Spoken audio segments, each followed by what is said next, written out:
The opposition-led National Assembly today approved motions to appoint 3 Constitutional Court justice nominees deemed critical to the fate of the impeachment trial of President Yoon. The Democratic Party reported a fresh motion to oust acting President Han as he rejected the final appointment of the nominees. The investigation team has sent its 3rd summons request to the unresponsive president, demanding him to appear on Sunday for questioning over the martial law incident. The number of babies born in October was over 21,000, marking the highest annual rise in more than a decade, which raises hopes amid demographic concerns. It's December 26, 8 p.m. in Seoul. This is Newscenter. Thank you for joining us. I'm Yoon Jung-min. The main opposition Democratic Party has introduced a motion to impeach acting President Han Duck-soo. Han has postponed appointing 3 Constitutional Court justice nominees as requested by the opposition-led assembly. All this as the court undertakes the impeachment trial against President Yoon. Our political correspondent Shin Ha-young leads us off. During a plenary session on Thursday, the opposition-led National Assembly voted to give consent to the appointments of 3 constitutional justice nominees. The appointments of Ma Eun-hyuk and Chung Kye-sun were passed with 193 votes each in favor, while Cho Han-chang's appointment passed with 185 votes in favor among the 195 lawmakers present amid the ruling People Power Party boycott. There have been strong objections from the PPP, which argues that the nominees, even if confirmed by the Assembly, cannot be appointed by an acting president. Following the vote, Assembly Speaker Woo Han-sik urged acting President Han Duck-soo to finalize the appointments. Since the National Assembly has completed the process for appointing Constitutional Court justices, acting President Han Duck-soo should finalize the appointments without delay or debate. Ahead of the plenary session, acting President Han Duck-soo announced that he would delay appointing justices until rival parties agree on whether he has the authority to make such decisions. Han emphasized that it is the consistent spirit of the Constitution and law that an acting president should focus on stabilizing the country during a crisis and avoid exercising key presidential powers, including appointments to constitutional institutions. If exercising such powers is inevitable, it has always been customary in our constitutional history for the National Assembly to first reach a bipartisan agreement. Until the ruling and opposition parties submit an agreed-upon proposal, I will hold off on appointing Constitutional Court justices. In response, the main opposition Democratic Party immediately introduced an impeachment motion against Han, aiming to put it up for an assembly vote on Friday. The party had initially planned to submit the motion on Tuesday after Han refused to approve investigations into President Yoon and First Lady Kim Gon-hee, but the plan was postponed. This marks the first impeachment motion against an acting president in South Korea's constitutional history. The PPP criticized the DP's move, claiming it targets not only acting President Han, but also the nation's governance, welfare, and diplomacy. Meanwhile, due to the ongoing confrontation, the launch of a joint consultative body comprising the rival political parties and the government to discuss current state affairs is facing a setback. The ruling and opposition parties initially agreed to establish the body and hold the first meeting on Thursday. However, a National Assembly official stated that the specifics of the joint talks have yet to be finalized. Shin Ha-young, Arirang News. Members of the Constitutional Court held a meeting today ahead of their preparatory hearing for the president's impeachment trial scheduled for tomorrow, amid continued uncertainty over Yoon's attendance and his agenda. Our correspondent Oh Soo-young reports. Still no news from President Yoon on how he will challenge his impeachment at the Constitutional Court. On Thursday, Press Officer Lee Jin said the president has not submitted any materials or plans to present his case at the court's first preparatory hearing on Friday. The preparatory hearing is expected to kick off at 2 p.m., where 2 judges will gather materials and arguments from both Yoon and the National Assembly, which voted to remove him from office over his imposition of martial law on December 3rd. The judges will then outline the key issues or major grounds for impeachment, and a list of evidence and witnesses to be presented throughout the trial. Prior to the hearing, the National Assembly's Impeachment Committee submitted a plan and a list of evidence witness applications, as well as a power of attorney. However, Yoon has been refusing to receive the court's official documents requesting his response and preparation for the trial. He also has not yet submitted the requested proclamation of martial law and the minutes of the cabinet meeting that took place shortly before he declared martial law. With no word from Yoon less than a day before the hearing, it's still unclear who will represent the president or whether his team will skip the session entirely. Some observers say it's possible the president himself could show up here on Friday. The Constitutional Court says it cannot reveal at this time whether security detail is being discussed or arranged for such a scenario. Yoon's team so far has expressed the need for more preparation time, adding to concerns that the prosecutor-turned-president will lengthen the trial process with delaying tactics. As uncertainty lingers, all 6 judges at the Constitutional Court held a meeting Thursday morning. The justices presented a report on the case's progress and response measures, and the full bench shared their awareness of the situation and response strategies. The court did not disclose what measures they discussed, but maintained that Friday's hearing will go ahead as planned. Around 2 to 3 preparatory sessions are expected before the case proceeds to trial. Meanwhile, as partisan clashes continue over the authority of acting President Han Duck-soo to fill the 3 vacancies on the Constitutional Court bench, an official said the Court Secretary General and all 3 judicial candidates have stated that Han is able to appoint the judges. Currently, as 6 out of 9 judges are needed to uphold the impeachment, the current panel of 6 justices would have to vote unanimously in order to remove Yoon from office. Oh Soo-young, Arirang News. The CIO has decided to summon President Yoon for questioning this Sunday after he rejected 2 previous requests, arguing that the impeachment trial should take priority. Choi Min-jung explains this and more. South Korea's Corruption Investigation Office for high-ranking officials has for the 3rd time summoned President Yoon Suk-yeol to appear for questioning. Yoon has been requested to appear for questioning at the CIO office in Gwacheon at 10 a.m. on Sunday. The call comes after Yoon ignored the 2 previous summons, once on December 18th and once on Christmas Day.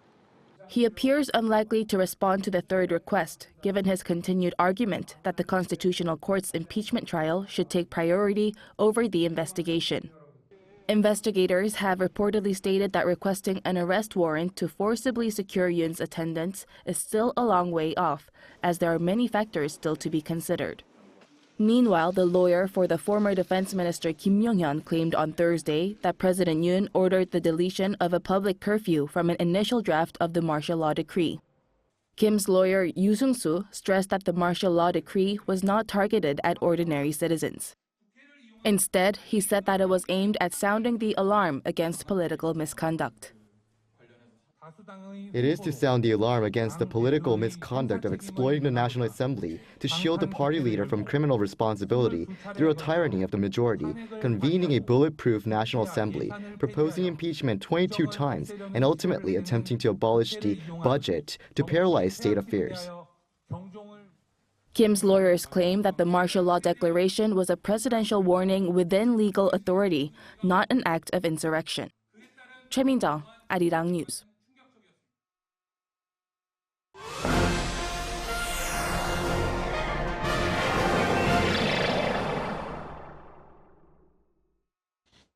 On the local demographic front, more babies were born in October on year, marking the highest annual rise in well over a decade.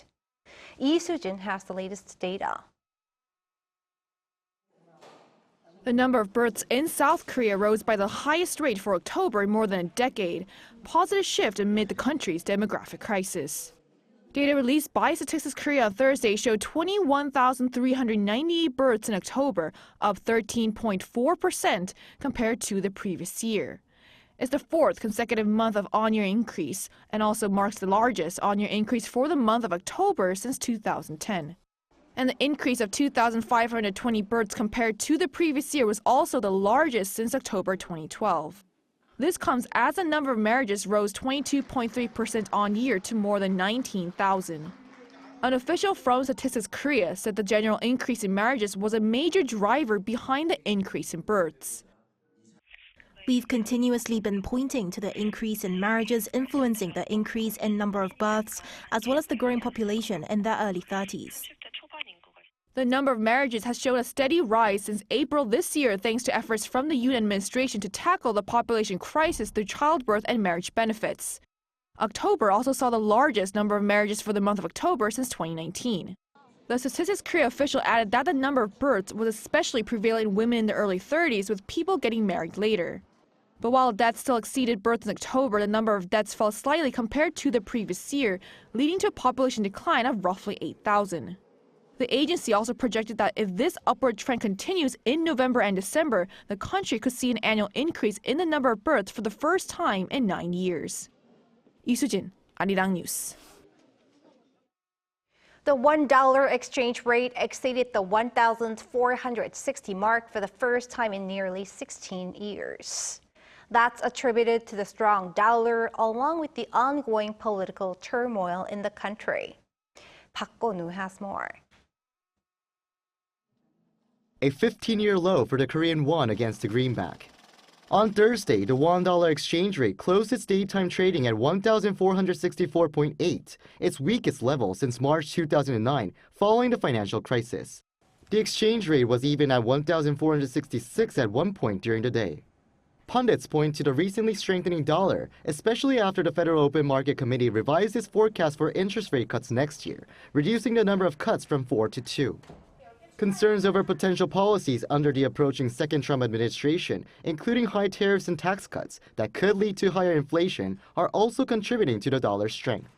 Political instability in South Korea is making matters worse, as acting President Han Duck-soo also faces an impeachment motion. That's compared to expectations that the weakening won will stabilize after President Yoon's impeachment motion was approved. However, concerns are rising that the exchange rate could increase even further. There's a very good possibility that the won will hit 1,500 before it goes back down. The foreigners are still leaving Korea's stock and securities markets, so that is pushing the won down. So the first thing that Korea has to do is to get the leadership together and offer a clear path to the presidential impeachment and beyond. Professor Yang predicts that the won will remain weak at least until the first quarter of next year due to weak economic fundamentals, even without considering the political risk. However, he added, we will need to wait and see how the situation unfolds until Trump shows his actual plans for policies, including those related to tariffs. On Thursday, the benchmark Kospi ended at 2,429, down by over 10 points compared to the previous session, while the tech-heavy Kosdaq closed at 675, down by more than 4 points. Park Go-nu, Arirang News. South Korea has taken steps to stabilize the tourism market due to the aftermath of the December 3rd emergency martial law incident. Acting President Han Duck-soo announced tourism market stabilization measures on Thursday during a national tourism strategy meeting. He revealed plans to implement a visa-free pilot program for Chinese group tourists. Also outlined were plans to execute 70% of next year's tourism budget in the first half of the year and provide financial support to revitalize the tourism industry.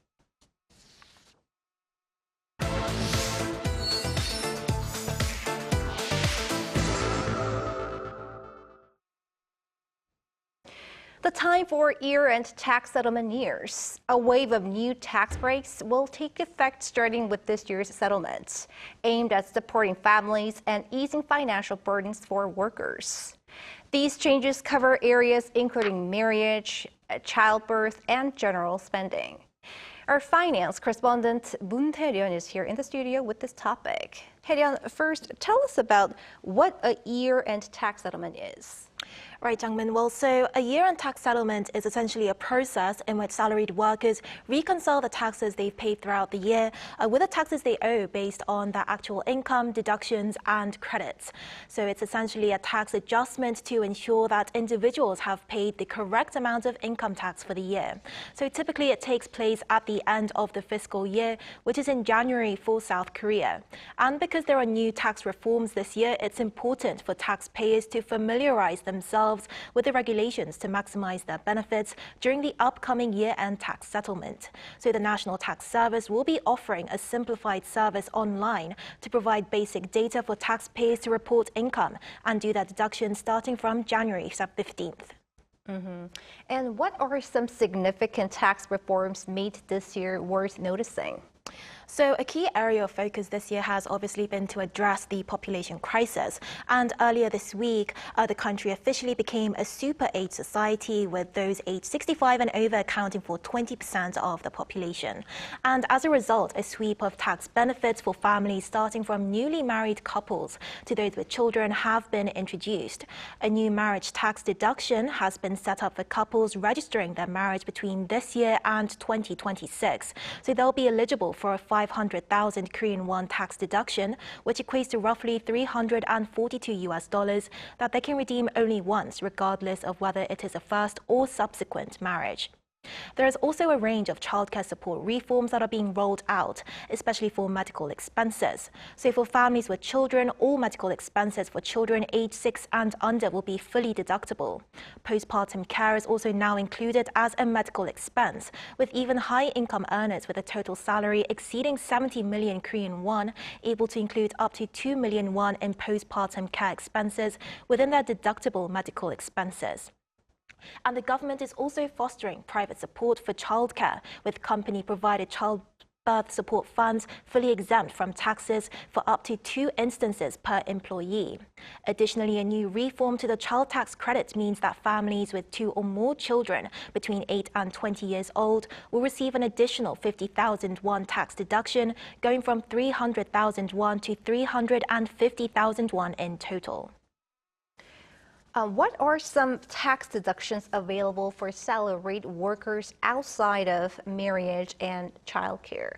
So actually these reforms as a whole, they represent a very significant shift in the tax landscape, and they offer support to families and workers across various financial situations. And this means that there are several changes outside of marriage and childcare, including addressing housing cost burdens for buyers and renters alike. So the maximum income deduction for long-term mortgage loan interest has been increased to 20 million won, with the standard price threshold for eligibility raised from 500 million to 600 million won. And workers with a total salary of 80 million won or less can deduct 15% of their annual rent payments up to a million of 10 million won. So for those with a total salary of 55 million won or less, the deduction rate is even higher at 17%. And in South Korea, housing subscription savings accounts enable people to buy a house at a cheaper price than the market price, which makes them very popular. The deduction limit for housing subscription savings has also been increased to 3 million won per year from 2.4 million won. If you make contributions to pension accounts or housing subscription savings by December 31st, you can receive tax deduction benefits. However, if you terminate these accounts within a certain period without justifiable reasons, after receiving the deductions, termination surcharges may apply. And to encourage spending to boost domestic demand, an additional income deduction is available for increased credit card and cash receipt usage. If spending has increased by more than 5% compared to the previous year, 10% of the increased amount up to a limit of 1 million won can be deducted. These measures aim to provide broader tax relief and encourage consumption and investment among South Korean taxpayers. All right, we'll have to check out these for my own year-end tax settlements. Thanks, Arirang, for your report. Thank you for having me.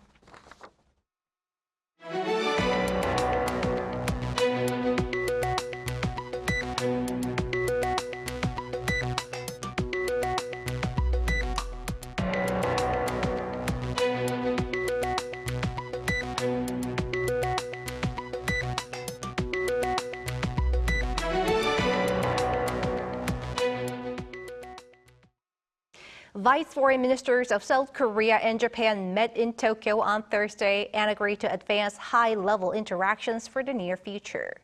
First, Vice Foreign Minister Kim Hong-kyun reassured his Japanese counterpart Masataka Okano about the stability of state affairs within national borders amid the efforts of the acting president.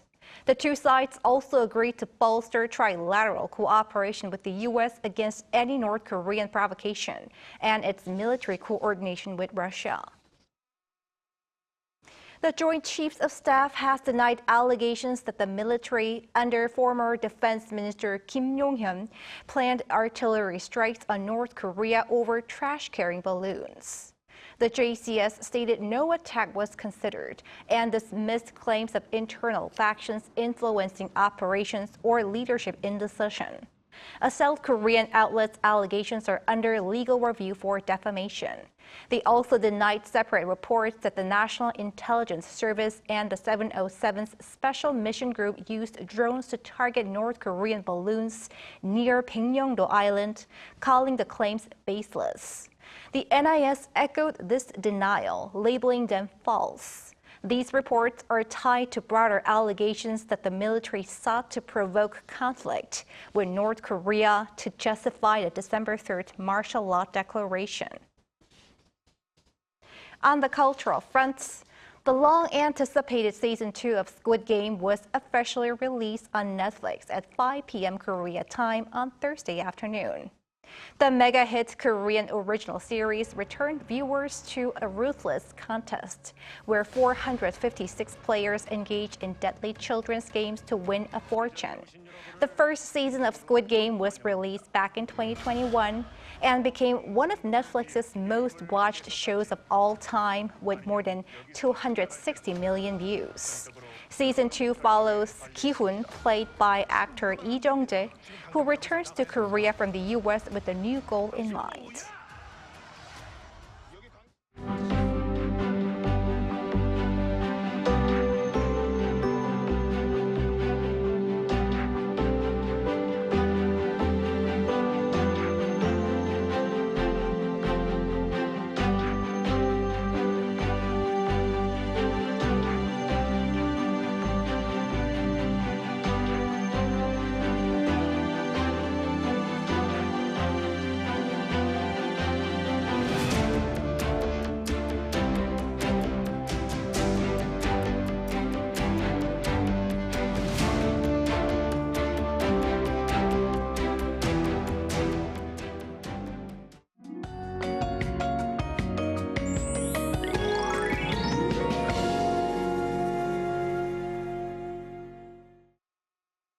A cold wave warning was issued for the mountainous areas of northern and central Gangwon-do province this morning.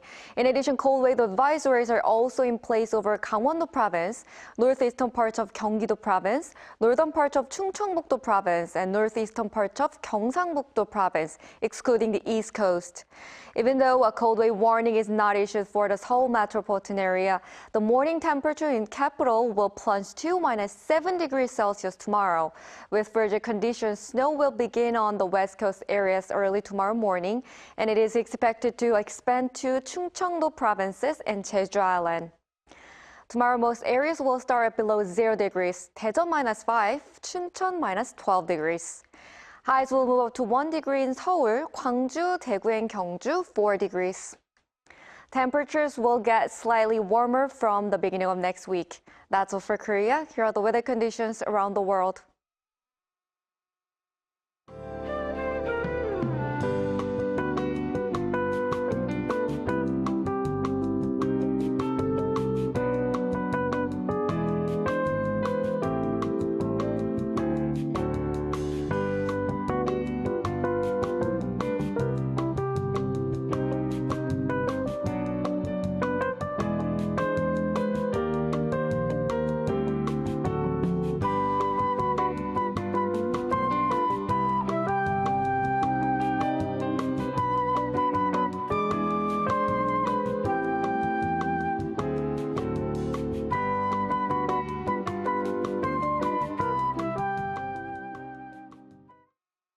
That is Newscenter for tonight. Thank you for watching. A panel session up next.